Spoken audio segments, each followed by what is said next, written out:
दोस्तों, जब कोई बदला लेने पर उतरता है तो फिर ऐसा लगता है कि उसके आगे एक अंधेरा सा छा जाता है।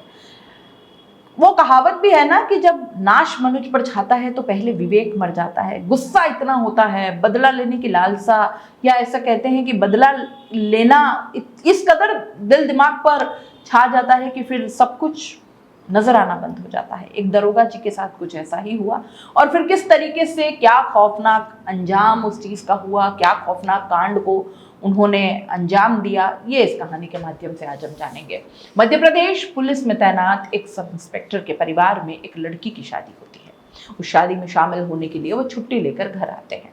22 मई 2017 को शादी होती है। पूरा दिन काम करते हैं, पूरी रात काम करते हैं। अगली तारीख आती है 23 मई 2017, तो अपनी पत्नी से कहते हैं कि मैं बहुत बुरी तरह से थक गया हूँ, अब आराम करना चाहता हूँ। जाकर मैं अपने कमरे में सो रहा हूँ। रात के लगभग कुछ बजे होंगे, 10:30 आसपास का यही वक्त था। इसी बीच में उसका बड़ा बेटा अपनी पत्नी के साथ घर में आता है, और घर में आने के बाद सीधा वो कमरे में चला जाता है। पिता आराम से सोए हैं और वो इसी बीच बंदूक निकालता है, गोली मार देता है अपने पिता के सर में। जैसे ही वो गोली मारता है तो उसकी पत्नी ने विरोध किया कि तुम ये सब क्या कर रहे हो। तभी उसने अपनी पत्नी को बहुत बुरी तरीके से मारना पीटना शुरू कर दिया, और मौका पाते ही इससे वो 3 गोलियां अपने पिता के सर में मार देता है। इस वक्त में उसकी जो माँ थी वो रसोई में खाना बना रही थी। माँ ने जैसे ही गोलियों की आवाज सुनी, दौड़कर मौके पर आई, और इसी बीच में वो अपनी माँ पर भी गोली चला देता है। हालांकि माँ तो अपनी जान बचा लेती है। इसी बीच में जो उसका छोटा भाई होता है वो भी दौड़ता हुआ कमरे की तरफ आता है, देखता है कि पिता की हत्या कर दी गई है। उनको एक के बाद एक कई गोलियां मार दी गई। जैसे उसने अपने भाई को रोकने की कोशिश की तो उसने अपने भाई पर भी गोली चला दी। भाई ने भी हालांकि किसी तरीके से अपनी जान बचा ली, लेकिन वो गोली छूते हुए भाई को लग जाती है। आखिरकार भाई और माँ अपनी जान बचाने के लिए इधर उधर छिपते फिरते हैं। वो लड़का घर के बाहर जाकर खड़ा हो जाता है और इंतजार कर रहा था कि कब उसका भाई, कब उसकी माँ आएगी। अब उनको भी ऐसे ही मारेगा जैसे पिता को मारा है। हालांकि पुलिस के आने से पहले वो वहां से भाग जाता है, लेकिन कुछ वक्त बीतता है। आखिरकार पुलिस उसे पकड़ती है, बात अदालत तक पहुंचती है और उसको अदालत सजा सुनाती है। इस घटनाक्रम को 7 साल लग जाते हैं। 7 साल बाद एक बार फिर इतिहास अपने आप को दोहराता हुआ दिखाई देता है, और जब दोहराता है तो एक और कत्ल होता है। उस कत्ल को, वो कत्ल कैसे हुआ, क्यों हुआ, क्या कारण था, किसने किया, आज की ये कहानी इसी के इर्द गिर्द घूमेगी दोस्तों। और मध्य प्रदेश पुलिस में उस सब इंस्पेक्टर की हत्या क्यों होती है, उसके पीछे की कहानी भी आज हम जानेंगे। नमस्कार, मैं हूं जयश्री नागला और आप देख रहे हैं क्राइम रिपोर्टर। तो ये जो कहानी है दोस्तों, ये मध्य प्रदेश की है। शिवपुरी एक जिला यहाँ का है, वहां से जुड़ी हुई है। और नेशनल हाईवे 26 ग्वालियर से शिवपुरी की तरफ नेशनल हाईवे एक जाता है। वहां पर एक गाड़ी है, कार, MP नंबर मैं बताना जरूरी नहीं समझती। दरअसल इस कार के अंदर 3 लोग बैठे हुए हैं। एक ड्राइवर जो गाड़ी चला रहा है, एक लड़की जिसकी उम्र 16-17 साल की कुछ होगी, और एक व्यक्ति और पीछे बैठा है। बात कर रहे हैं 23 जुलाई 2025 की रात लगभग 10:30 बजे के आसपास। जैसे ही नेशनल हाईवे 26 पर नया वहां पर गांव आता है, तभी वो लड़की कहती है कि मुझे बहुत तेज टॉयलेट आ रहा है, गाड़ी रोक दीजिए। गाड़ी रोकने के लिए ड्राइवर से वो फोर्सली कहती है। ड्राइवर कहता है कि मैडम आप परेशान कर रही हैं, अभी हमने सतनवाड़ा के पास जो CNG है वहां पर CNG भरवाई थी, तो आप आराम से वहां भी टॉयलेट जा सकती थी। उसने कहा मुझे तो अभी आया है। उसने कहा 10 मिनट से ज्यादा का भी समय नहीं हुआ है, आप रुक जाइए, थोड़ा आगे रोक लेंगे। लेकिन लड़की जिद पकड़ लेती है, कहती है कि मुझे यही करना है। आखिरकार गाड़ी रोकी जाती है और गाड़ी रुकती है। लड़की थोड़ा देर में जाकर टॉयलेट जाती है, और इस बीच में एक बाइक पर 2 बदमाश आते हैं, और बदमाश आने के बाद कार के पास आते हैं। जैसे ही कार के शीशे पर वो नॉक करते हैं, पीछे जो व्यक्ति बैठा है उसने शीशा नीचे किया। एक के बाद एक 4 गोलियां उस पर चलती हैं। पहली गोली गर्दन पर आकर लगती है, दूसरी सीने सीधे पैर पर आकर लगती है, तीसरी सीने पर लगती है, और चौथी जो है वो उसके हाथ पर आकर लगती है। इस बीच बाइक सवार मौका पाते हैं और भाग जाते हैं। अब वहां पर एक और कार आती है। कार आने के बाद वो रुकती है। जो लड़की टॉयलेट करने के लिए इस कार से उतरी थी वो जाकर उस कार में बैठ जाती है। कार चली जाती है। जो ड्राइवर होता है भगत सिंह, अब वो अकेला रह जाता है। हालांकि चीखता चिल्लाता है, उसने अपनी तरफ से जो सारे प्रयास थे वो कोशिश कर ली, लेकिन उस प्रयास उसके असफल हो जाते हैं, कोई कारगर साबित नहीं होते। इस बीच में पुलिस को फोन करता है। नजदीकी पुलिस स्टेशन लगता है सुभाषरा और सुभाषपुरा की पुलिस जब मौके पर पहुंचती है तो यहां आने के बाद वो व्यक्ति पीछे पड़ा हुआ है, जिंदगी और मौत की जंग लड़ रहा था। सांसें चल रही थी। उस व्यक्ति को उस गाड़ी से लेकर पुलिस वाले सीधे जो आरोग्य हॉस्पिटल है वहां लेके जाते हैं। डॉक्टर उसे मृत घोषित कर देते हैं। आखिरकार उस ड्राइवर, जिसका नाम भगत सिंह होता है, उससे पूछताछ होती है। कहता है कि साहब, मेरी गाड़ी अगले 15 दिन तक के लिए किराए पर ली गई थी। वो पिछले लगातार 15 दिन तक किराए पर गाड़ी को चला रहा था और इसी बीच में जो उसका आदेश हुआ था वो कर रहा था। अचानक से बाइक पर आते हैं, दो लोग गोली मारते हैं और चले जाते हैं। एक लड़की बैठी हुई थी, वो टॉयलेट की जिद करने लगती है और अब तक जो कुछ हुआ था, भगत सिंह ड्राइवर ने पूरी की पूरी कहानी पुलिस को हूबहू बता दी। पुलिस ने अब ये जानने की कोशिश की कि आखिरकार मरने वाला कौन है। जो मर चुका है उस व्यक्ति का नाम था अजय तोमर उर्फ लीलाधर। दरअसल अजय तोमर उर्फ लीलाधर, उसके पिता का नाम स्वर्गीय हनुमान सिंह तोमर होता है। तभी पुलिस को 7 साल पुरानी एक घटनाक्रम याद आता है। दरअसल हनुमान सिंह तोमर जो था वो भारतीय सेना में था और भारतीय सेना में रहने के दौरान ही जो पाकिस्तान से युद्ध हो रहा था, उस युद्ध में टाइगर हिल्स पर चढ़ने वालों में वो भी एक थे और एक अहम जाबाज सिपाही होता है। उसके बाद जब अपने सेना से वो रिटायर हो जाता है तो मध्य प्रदेश पुलिस में उनको नौकरी लगती है। नौकरी जैसे ही मिलती है उसके बाद वो अपने परिवार में बड़ी शानदार जिंदगी जी रहे थे और अपना जो परिवार था ग्वालियर के डीडी नगर कॉलोनी में रहता था। परिवार में 2 बेटे, एक बेटे का नाम था अजय, दूसरे बेटे का नाम होता है भानु। दरअसल साथ में इनकी जो पत्नी है जिसका नाम शकुंतला देवी होता है, जो बड़ा बेटा है, वो शुरू से ही थोड़ा सा उद्दंडी किस्म का था। पिता के जो रास्ते बताए होते हैं उन पर वो नहीं चलता था। पिता की बातें मानता नहीं था। पिता जहां जहां से रोकने की बात करते वहां पर वो जानबूझकर जाता। इसलिए पिता जैसे जैसे वक्त आगे बढ़ रहा था वैसे वैसे पिता ने उसे अपनी संपत्ति से, अपने आप से एक तरीके से, पूरी तरीके से अलग कर दिया, बेदखल कर दिया। और इसके बाद हालांकि वो शादीशुदा होता है, उसकी पत्नी प्राइवेट स्कूल में एक टीचर होती है, एक बेटी भी उसकी होती है जो किराए के मकान में रहते हैं वो लोग। और वो मकान जो है वो आदित्यपुरम में था। बार बार वो घर आता है, आने के बाद कहता है कि मुझे सिर्फ एक कमरे की ही जमीन दिलवा दो ताकि किराए से मेरा पीछा छूट जाए। लेकिन पिता कहता है कि तुम मेरी बात नहीं मानते। पिता क्योंकि उसका सब इंस्पेक्टर है और वो बार बार मना कर देता है कि मैं अब तुम्हें अपनी ज़मीन में से, अपने हिस्से में से कुछ भी नहीं दूंगा। इस बात को देखते हुए पिता और पुत्र में काफ़ी समय से मनमुटाव चल रहा था। वो बार बार ज़मीन में हिस्सा मांग रहा था और पिता साफ इनकार कर देता, क्यों कहता था कि मैं तुमसे कहूँगा तुम उसका उल्टा करोगे, मैं तुम्हें ज़मीन दे दूंगा और तुम ज़मीन को बर्बाद कर दोगे, इसलिए मैं तुम्हें अब कुछ नहीं दूंगा। इस तरह की बातें उनके बीच अक्सर होती थी। और एक तारीख आती है 22 मई 2017। इस दिन सब इंस्पेक्टर का जो भाई होता है, वो भाई की एक नातिन होती है, उसकी शादी थी, इसलिए छुट्टी लेकर वो घर आए थे। भांजी की, भाई की नातिन थी, उसकी शादी में वो जाते हैं, पूरा काम करते हैं। और ये भी बताया जाता है कि उस शादी में ये सब इंस्पेक्टर करीब 6 से 7 लाख के आसपास खर्च करता है। और इस बात का पूरे परिवार को पता था। एक लड़की और थी घर परिवार में जो कि उसकी आर्थिक स्थिति अच्छी नहीं थी। उसकी शादी समारोह में भी लगभग कुछ पैसों का वो बड़े आराम से खर्च करते हैं, लेकिन बेटे को वो फूटी कौड़ी नहीं देता। बेटे को वो ज़मीन में हिस्सा मांगता था तो कुछ नहीं देता, क्योंकि उसका बेटे से मन नहीं लगता था, वो उसकी बात नहीं मानता था। बेटा जो करता था वो पिता की बातों के बिल्कुल ऑपोजिट करता था। जो भी पिता कहता उसकी बात मानता ही नहीं था। अब ये मैं बात कर रही हूँ 23 मई 2017 की रात लगभग 10:30 बजे के आसपास की। सब इंस्पेक्टर अपनी पत्नी से ये कहकर सोता है कि मैं बहुत थक गया हूँ, मैंने शादी में बहुत सारा काम कर लिया है, इसलिए मुझे अब परेशान मत करना, थोड़ी देर सोने देना।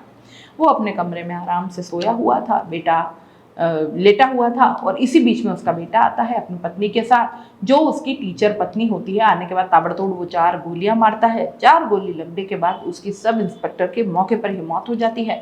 माँ और जो उसका छोटा भाई होता है वो नज़दीकी पुलिस स्टेशन यानी कि महाराजपुर पहुंचते हैं और जाने के बाद वहां पर अजय तोमर के खिलाफ एक FIR दर्ज करवा देते हैं। कहते हैं कि हमारे ही बेटे ने, यानी कि शकुंतला कहती है कि हमारे ही बेटे ने अपने पिता की हत्या की है। पुलिस मामले में FIR दर्ज करती है, चार्जशीट लगाती है, मामला अदालत पहुंचता है और अदालत जाने के बाद साल 2019 में अजय तोमर को आजीवन कारावास की सजा सुनाई जाती है। कहा जाता है कि तब तक ये जेल में रहे जब तक इसके प्राण न निकल जाए। वो अपनी सजा काट रहा था और केंद्रीय कारागार ग्वालियर में था। ये अप्रैल 2025 की बात है। पहली बार इसको मौका मिलता है, अवसर मिलता है पेरोल पर बाहर आने का। पेरोल पर बाहर आता है, आकर वापस चला जाता है। अभी जो इसकी एक पत्नी थी, वो पत्नी ने, क्योंकि इसकी पत्नी कहती थी कि वो मानता नहीं था, इसलिए पत्नी ने कहा कि मुझे भी इसके साथ नहीं रहना है। वो तलाक ले लेती है, चली जाती है। उसकी अपनी एक बेटी भी होती है, टीचिंग करके अपने परिवार का, खुद का, बेटी का भरण पोषण वो करने लगती है। पति जेल में रहता है, लगभग 7 साल से वो जेल में था। अप्रैल में उसे एक बार फिर पेरोल मिलती है, वो फिर से जो है पेरोल के लिए अप्लाई करता है। 14 जुलाई 2025 से 29 जुलाई 2025 तक उसको एक बार फिर से पेरोल मिल जाती है। अब जब ये पेरोल मिलती है तब उसने एक गाड़ी किराए पर ली। उसने कहा कि जब तक बाहर रहूंगा, घूमना फिरना होगा तो मुझे कार चाहिए, और कार ले आता है भगत सिंह। भगत सिंह जहां जहां उसका आदेश मिलता वहां वहां जाता, और ये तारीख थी 23 जुलाई 2025 की। कहा जाता है कि उसको शिवपुरी की तरफ जाना है, तो वहां जाते हैं। वहां जाने के बाद रास्ते में एक लड़की मिलती है, उस लड़की को बिठाते हैं, और इसी बीच में एक व्यक्ति आता है, एक मोटरसाइकिल आती है, और मोटरसाइकिल आने के बाद उसमें 2 शूटर होते हैं। उनमें से एक के बाद एक गोली वो चलाने लगते हैं। गोली चलाने के बाद अब इस मामले में किसने हत्या की है, क्यों की है, यही एक बड़ा सवाल था। जब ड्राइवर से पूछते हैं तो ड्राइवर ने जैसी कहानी थी उसने वैसी बता दी। आखिरकार ड्राइवर के तहरीर के आधार पर मुकदमा भी दर्ज हो जाता है परिवार में, क्योंकि उसका जो भाई था वो भाई अपना मृतक आश्रित में पिता की जगह नौकरी लग जाती है। माँ उससे कोई वास्ता था नहीं, हालांकि फिर भी उसकी माँ ने और बेटे ने थोड़ा सहमति के बाद आखिरकार जब उसकी लाश मिलती है तो वो अंतिम संस्कार करवा देते हैं। अब पुलिस इस मामले की जांच पड़ताल में जुट जाती है। जांच पड़ताल में जुटने के बाद ये जानने की कोशिश कर रही थी कि आखिरकार कत्ल क्यों हुआ, इसके पीछे की वजह क्या है, किसने हत्या की, क्योंकि वो हत्या के जुर्म में ही सजा काट रहा था और पेरोल पर बाहर आया था। तो पुलिस के लिए बड़ा सवाल ये था कि पुलिस ने अब जांच पड़ताल की, इसके लिए टीम गठित कर दी जाती है। अब जो पुलिस की टीम होती है वो इस इलाके के रास्ते में पड़ने वाले जितने भी सीसीटीवी कैमरे होते हैं, क्योंकि जैसे भगत सिंह ने बताया था कि उस ड्राइवर ने उन इलाकों में सीसीटीवी कैमरे जो खंगाले, 500 सीसीटीवी कैमरे खंगालने के साथ ही जब ये बताया जाता है कि वो लड़की एक कार में बैठ जाती है तो कार का हुलिया भी बताया जाता है। कार क्या थी, कार एसयूवी थी। उस गाड़ी का नंबर पता चलता है कैमरे में देखने के बाद, ये गाड़ी किसी और की नहीं बल्कि जो व्यक्ति जो मरा है उसके ही सगे छोटे भाई भानु तोमर के नाम से ये गाड़ी होती है। अब पुलिस ने जब उसे गिरफ्तार करने की कोशिश की तो पता चलता है कि पुलिस को वो चकमा देके भाग जाता है, जबकि मध्य प्रदेश पुलिस में वो सब इंस्पेक्टर होता है। उसकी खुद की पोस्टिंग इंदौर में होती है। पुलिस ने उसे गिरफ्तार करने की तमाम कोशिशें की लेकिन उसकी गिरफ्तारी होती नहीं है और पता चलता है कि वो भाग गया, विदेश यानी बैंकॉक चला गया। उसकी फिर मोबाइल की सीडीआर निकलवाई जाती है। कॉल डेटा रिकॉर्ड से पता चलता है कि वो एक व्यक्ति है, धर्मेंद्र कुशवाहा, जो कि शूटर है, जिस पर 5 नहीं 7 मुकदमे हैं, जिसने साल 2011 में एक पिकंड नाम के एक व्यक्ति होता है, उस पिकंड दादा, उसकी भी हत्या की। उसी की हत्या में वो सजा काट रहा था। 26 जनवरी 2025 को इस कैद से छूटा, बाहर निकल आया। आखिरकार पुलिस ने उस व्यक्ति की तलाश करना शुरू किया और तलाश करने के बाद पता चला कि पुलिस के हत्थे वो चढ़ जाता है। तब पुलिस उससे सख्ती से पूछताछ करती है और वो कहानी सुनाता है। दरअसल 26 जनवरी 2025 को जैसे ही वो जेल से बाहर निकलता है, जेल से बाहर निकलने के बाद पिछले काफ़ी समय से वो जेल में था, तो इसी बीच में वो इंस्टाग्राम पर अपलोड करता है कुछ पिक्चर्स, कुछ फोटोग्राफ, और ये मैसेज देने की कोशिश करता है कि देखो मैं छूटकर बाहर आ चुका हूँ। हालांकि इस पर 7 मुकदमे दर्ज हैं, लेकिन वो विचाराधीन होंगे या कुछ भी, लेकिन जिस केस में वो गया था आखिरकार उससे वो बाहर निकल आया। अब पुलिस ने उसको पकड़ा, उससे पूछा कि क्या मामला था। वो कहता है कि साहब उसके पास एक इंस्टाग्राम पे एक व्यक्ति ने संपर्क किया जो कि मध्य प्रदेश की पुलिस में सब इंस्पेक्टर के तौर पर तैनात होता है, जिसका नाम भानु तोमर था। उससे पूछा जाता है कि तुम ग्वालियर की जेल में थे। वो कहता है कि जी मैं ग्वालियर की जेल में था। तभी पूछा जाता है कि तुम अजय तोमर नाम के किसी कैदी को जानते थे। वो कहता है कि हाँ मैं जानता था। जिस बैरक में वो खुद था उसी बैरक में बिल्कुल बगल में ही अजय तोमर भी रहता था, और इसी बीच में बातचीत करते करते उसके खाते में कुछ पैसे डाल देता है और फिर बार बार डालता है, और इस तरह से करते करते 1 लाख उसके खाते में डालता है। पूछता है कि साहब मुझसे कुछ काम है जो तुम लगातार पैसे दे रहे हो। वो कहता है कि एक काम है, जब काम का वक्त आएगा तो मैं तुमसे कह दूंगा। आखिरकार वो वक्त भी आने वाला था और इसी बीच में जो ये तोमर होता है, भानु तोमर, एक और लड़का था जिसका नाम मुकेश तोमर होता है, उससे भी कांटेक्ट करता है। हालांकि वो रिश्तेदारी कनेक्शन में था, उससे बातचीत करता है और बातचीत करने के बाद में वो प्लान करता है कि क्या करना चाहिए, कैसे करें। ये मालूम था उसको क्योंकि उसने पेरोल के लिए अप्लाई किया हुआ था और 14 तारीख को वो जेल से बाहर भी निकलता है। 29 तारीख को उसको वापस जाना था और इसी बीच में ये पूछा जाता है कि आखिरकार वो अपने भाई का मर्डर कराना चाहता है। इसके पीछे कोई कारण बताओ कि कैसे मर्डर किया जाए। वो कहता है कि जो तुम्हारा भाई है वो लंगोट का कच्चा है, यानी कि उसे अगर लड़की दिखा दो ना तो एकदम वो पागल हो जाता है। जैसे ही उसने ये बात सुनी, क्योंकि उसकी सब इंस्पेक्टर की पोस्टिंग होती है इंदौर में, उसके कांटेक्ट में एक लड़की आती है। बताया जाता है कि वो लड़की कॉल गर्ल होती है, हालांकि उसकी उम्र ज़्यादा नहीं होती, 16 साल या 17 साल के आसपास की थी।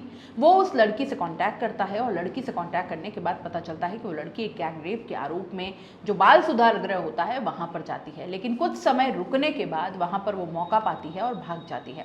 हालांकि ये लड़की को वो पकड़ लेता है, उससे बातचीत करता है, कहता है कि तुम्हें मेरा एक काम करना होगा, और इसी बीच में काम करने वाली बात आती है।